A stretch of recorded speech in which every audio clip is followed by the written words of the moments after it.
Bapak-bapak, ibu-ibu sekalian,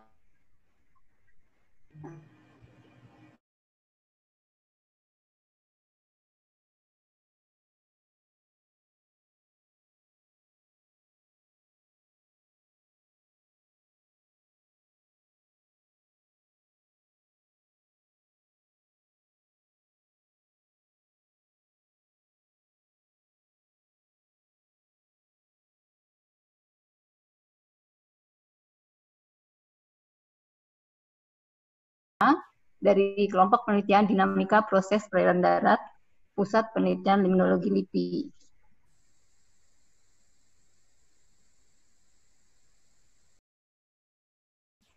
Pendidikannya S1 Ilmu Kimia di UAN, spesialisasi ekosistem, limnologi dan lahan bahasa di UNESCO IHE, Institute for Water Education, Delft, the Netherlands, dan di International Postgraduates for Limnology, Austrian Academy of Sciences, Austria.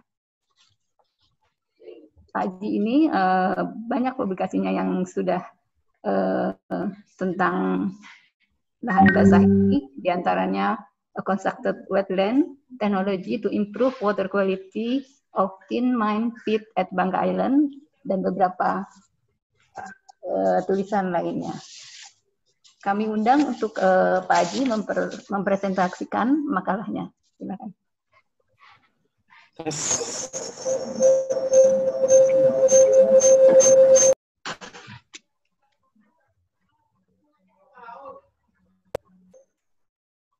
Yes. Saya.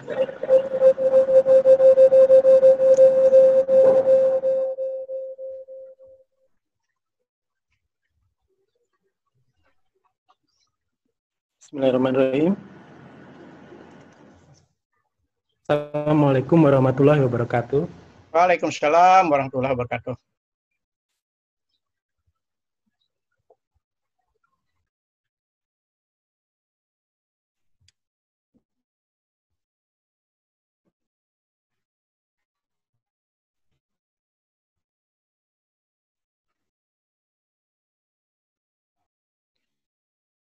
Terima kasih kepada Ibu Fahmi atas perkenalannya.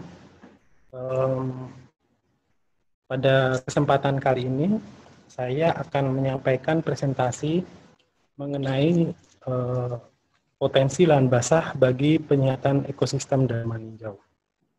Seharusnya saya lebih banyak mendengar ya dari Bapak Ibu sekalian yang jauh lebih banyak pengalamannya, tapi karena ini diminta oleh Ibu Ketua Panitia, saya usahakan untuk kemudian dapat memenuhi. Semoga presentasi kali ini dapat bermanfaat bagi kita semua.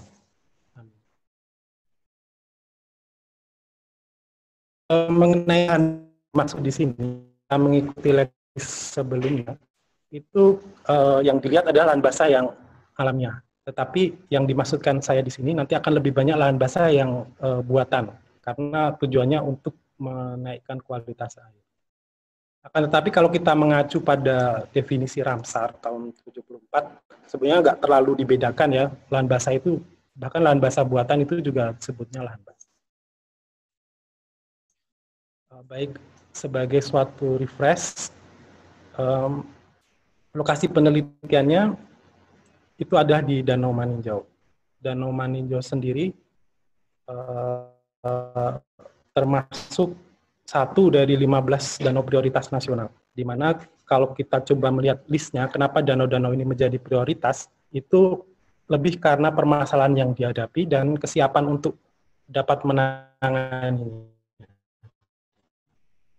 Dan kalau kita lihat permasalahan yang terjadi, kita dapat melihat bahwasanya permasalahan yang ada itu secara langsung ataupun tidak langsung itu terhubung dari aktivitas manusia di sekitar. Danau Maninjau ini mempunyai luasan hampir sekitar 10.000 hektar dengan hydraulic retention time atau waktu tinggal airnya itu lebih dari 25 tahun, jadi sangat lama. Dan tidak kalah pentingnya bahwasanya danau ini pemanfaatannya sangat luas ya. Selain sumber air tentunya, danau ini juga digunakan sebagai sumber energi listrik. Di sini ada hydropower yang tidak hanya mengaliri listrik di Provinsi Sumatera Barat, tetapi juga di Provinsi Riau. Kemudian penggunaan yang lain itu adalah perikanan. Yang paling menonjol adalah aktivitas Karamba Jaring Apung. Tercatat di tahun 2015 produksi KJA dari satu danau ini saja itu lebih dari 85.000 ton dengan nilai lebih dari 1 triliun rupiah. Memang luar biasa.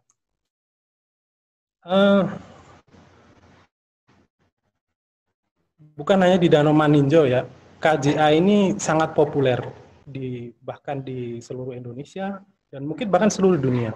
Karena ini adalah model penggunaan badan air untuk budidaya yang sangat menguntungkan.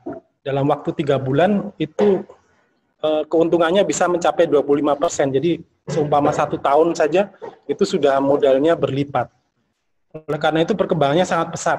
Pertama diperkenalkan tahun 95, sekarang sekitar tahun 2020 itu sudah ada kurang lebih lah dari 20.000 KJA yang beroperasi di Danau Maninjau. Akan tetapi kegiatan budidaya ini pakannya cukup intensif ya. Kemudian sisa pakannya juga akan langsung masuk ke danau. Begitu juga kotorannya. Nah, beban masukan inilah yang kemudian memicu eutrofikasi di Danau Maninjau. Beberapa peneliti mengklasifikasikannya di Danau Maninjau bahkan sudah sampai hipereutrofik. Eutrofikasi ini ada 2 simptom ya utamanya. Yang pertama adalah blooming algae.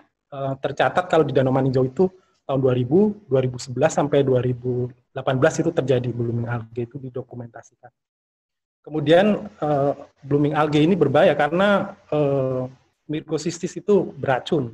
Otomatis ini akan merusak sumber air. Kemudian juga yang kedua simptomnya adalah hipoksia, jadi kekurangan oksigen. Ini berakibat ditemuinya seringkali kematian massal ikan di lingkungan Danau Maninjau. Yang terbaru kemarin saya baca itu di bulan Februari, itu ada sekitar 63 ton. Sebelumnya yang besar, itu tahun 2015 atau 2016, itu bahkan mencapai 3.000 ton. Ya, mungkin kematiannya bisa karena kekurangan oksigen atau juga karena racun. Karena ketika kondisi hipoksia, kita tahu Danau Maninjau itu juga ada aktivitas vulkanik. Maka belerang yang bentuknya sulfat akan direduksi untuk jadi sulfida. Ini beracun. Itu juga bisa menyumbang dari kematian massal ikan. Nah, hal-hal yang terjadi seperti inilah yang kemudian dilihat sebagai suatu permasalahan yang ada di ekosistem Danau Maninjau. Keseluruhannya menjadi penurunan kualitas air yang ada di ekosistem. Oleh karenanya pada tahun 2018 hingga tahun 2019, perencanaannya dimulai tahun 2017, Limnologi LIPI terlibat dalam program prioritas nasional untuk menawarkan teknologi penyehatan bagi ekosistem Danau Maninjau. Waktu itu kami masih bergabung di kelompok penelitian pengendalian pencemaran dan waktu itu diminta untuk mengajukan usulan teknologi apa yang kemudian dapat digunakan dalam rangka penyehatan Danau Maninjau.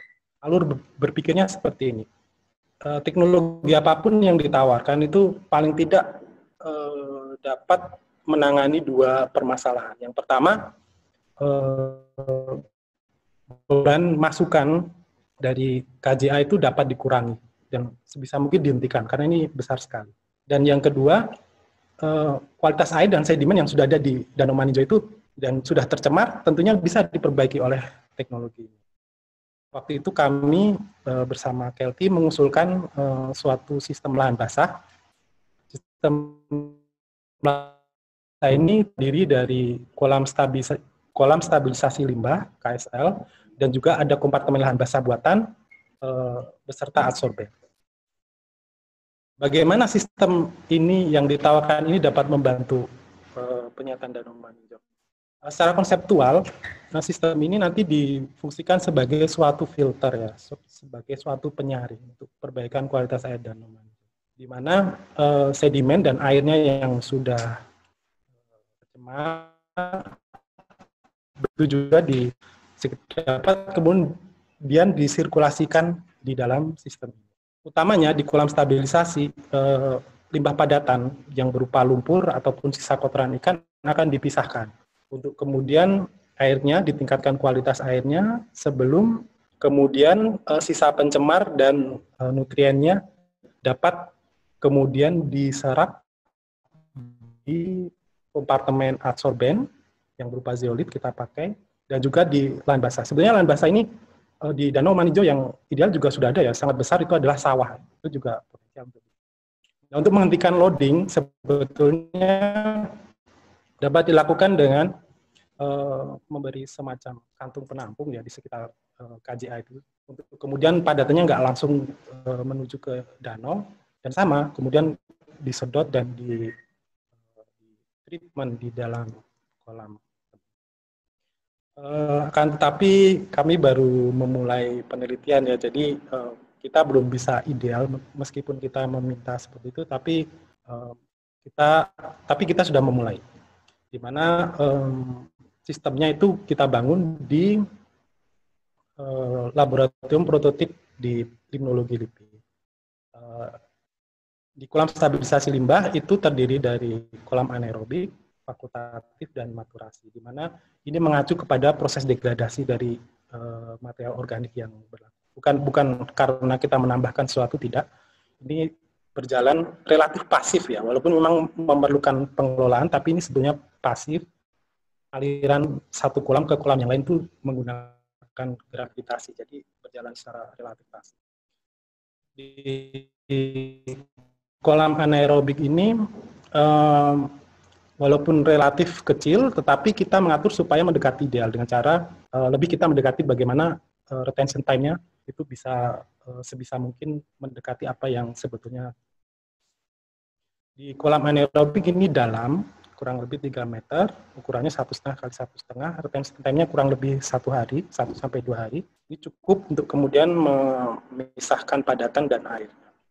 Sementara di kolam fakultatif itu relatif dalam, kedalamannya kurang lebih 2 meter, sehingga nanti di atasnya masih proses degradasinya bisa aerobik, di bawah anaerobik, tetapi di tengah itu fakultatif, jadi bergonta-ganti. Sementara di kolam maturasi itu relatif pendek, itu memberikan ruang agar sinar matahari dapat masuk sampai berpenetrasi sampai ke dalam, sehingga dapat mematikan mikroorganisme sekaligus memicu proses fotosintesis sehingga oksigennya dapat dinaikkan. Untuk kompartemen adsorben kita menggunakan zeolit tipe modernit, sementara lahan basah buatannya kita pakai Centella asiatica. Sistem ini kita hubungkan dengan aktivitas budidaya yang ada di limnologi, yaitu IMTA ya. Itu kurang lebih mereka memelihara lele yang kita treatment itu ada sekitar 2.000 ekor ya pembeliannya. Kemudian IMTA itu juga beserta ada lemna di situ. Permasalahan yang dihadapi di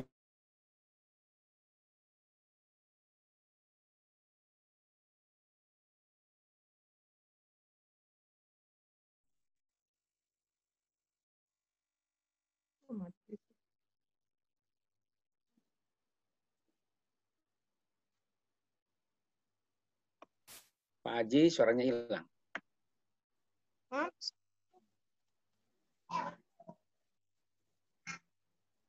Mana sih Aci?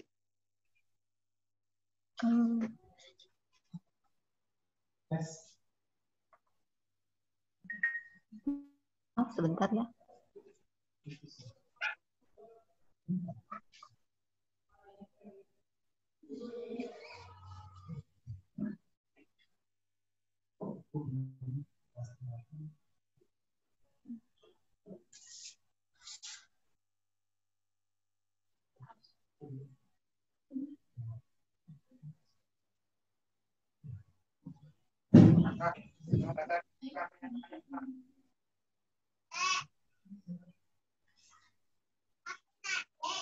Gimana nih? Udah sore.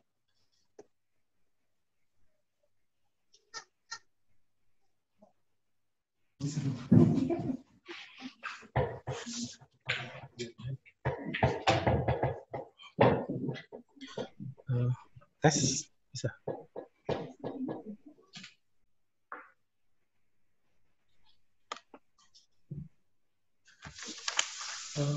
yang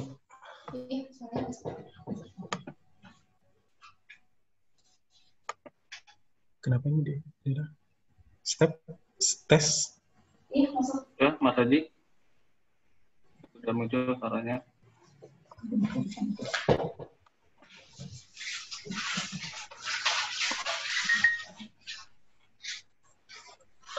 Bisa tolong ada kendala teknis nih, bisa tolong di saya share screen ya? Untuk filenya tadi. Ya, mungkin naik satu, ya. Ke bawah satu.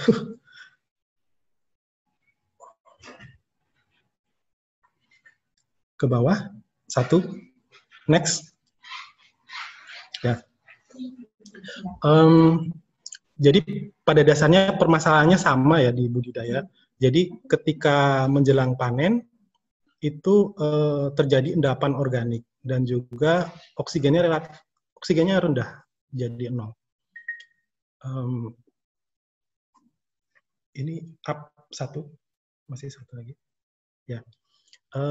Kemudian kita mengambil periode penelitian untuk yang pertama hanya kolam stabilisasi saja yang dihubungkan dengan kolam budidaya itu.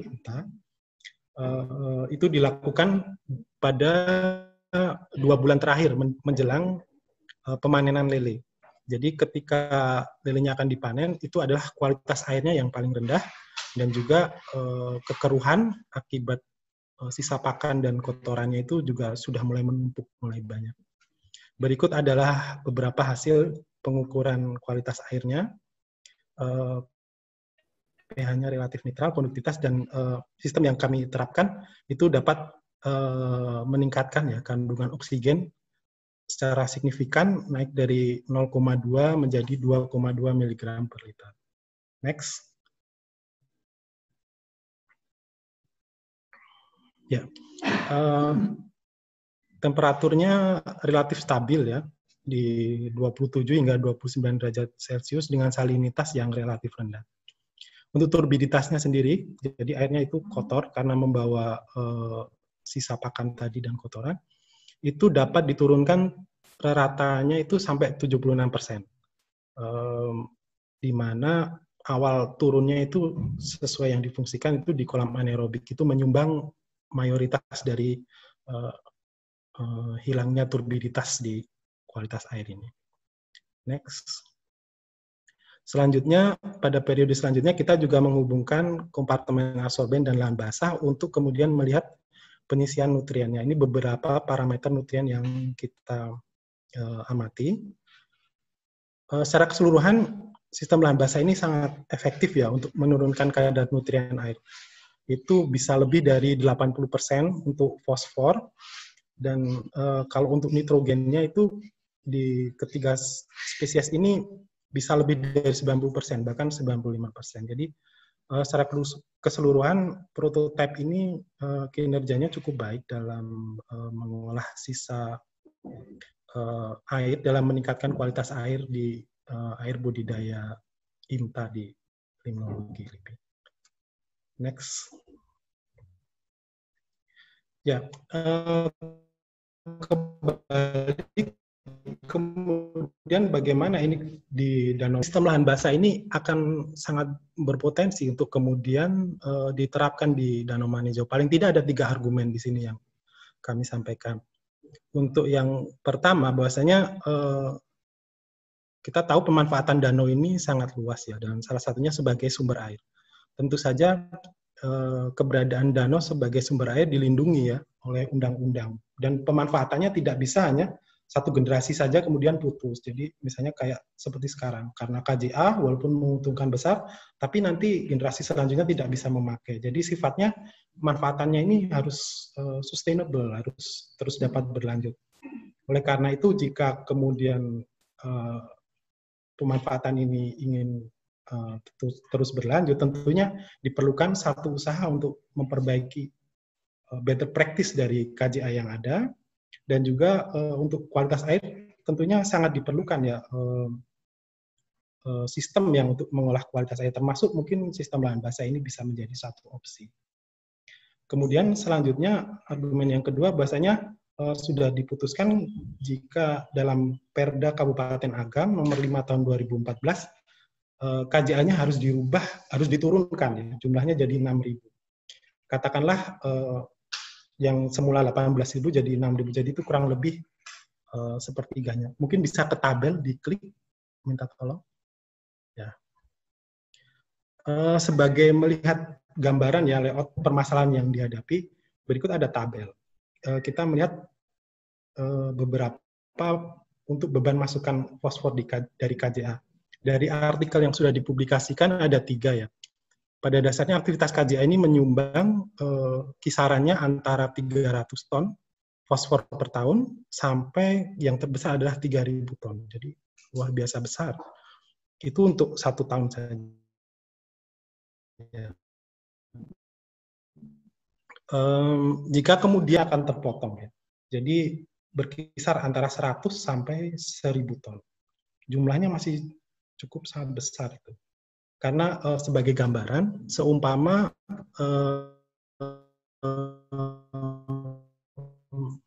KJA ini kemudian diolah di lahan basah existing yang ada di Danau Maninjau, yaitu berupa sawah, itu luasnya di daerah tangkapan air Danau Maninjau itu sawah itu sekitar 1.000 hektar. Dan kemudian ketika sawah ini biasanya fosfor ini dihilangkan dengan pemanenan dari biomasa padi yang diambil. Itu kisarannya antara 12 hingga 40 kg fosfor per hektar sekali panen. Jadi kalau seumpama 2 kali panen di Danau Maninjau, maka kalau kemudian bisa diciptakan ini ya, koneksi aquaculture dan agriculture dan sepenuhnya kemudian diserap oleh sawah itu, maka maksimum juga sawah yang ada di Danau Maninjau itu bisa menyisihkan ya sekitar 80 ton. Jadi antara 100 ton dari KJA saja dan hanya 80 ton yang kemudian bisa diambil dari padi, dari biomasa padi karena harvesting. Tentu masih ada kekurangan ya. Apalagi kalau kita melihat skenario terbesar yang hingga 1.000 ton, tentu itu sangat kurang. Oleh karena itu diperlukan sistem yang efektif ya untuk kemudian meningkatkan apa yang sudah existing di situ, tentu sawahnya bisa dipergunakan juga, yang dapat menangani target dari